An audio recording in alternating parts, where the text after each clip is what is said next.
Ir-riżenja ta' Tonio Borg sibt fil-għaxija ta' bidu għal proċess li għandu jwassal biex jinħatar Viċi Kap Nazzjonalista minn floku. Skont l-istatut tal-Partit Nazzjonalista l-eżekuttiv tal-istess partit għandu jirċievi in-nominazzjonijiet għal ħatra ta' Viċi Kap fi żmien massimu ta' xahrejn minn nhar is-sibt.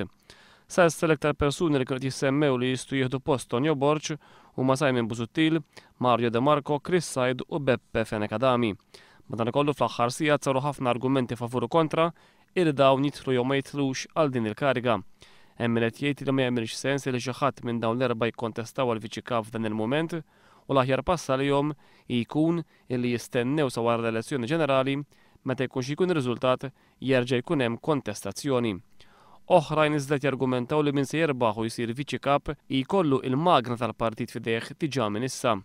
Hemm imbagħad żewġ linji oħra ta' ħsieb dwar x'għandha tkun it-triq għall-Partit Nazzjonalista minn issa l quddiem. Hemm dawk li qed jgħidu li l-kariga għandha titħalla battala għal ġimgħat li ġejjin u timtela biss wara l-elezzjoni ġenerali. Oħrajn qed jisħqu li l-Partit Nazzjonalista jrid joqgħod attent illi ma jkomplix jiżid l-inkwiet intern kbir illi ilu maħkum minnu għal xhur sħaħ u għalhekk għandu jinstab kandidat illi jikseb l-appoġġ minn fost nies minn fazzjonijiet differenti. F'dan il-kuntest qed jissemma ħafna isem Francis Zammit Dimech.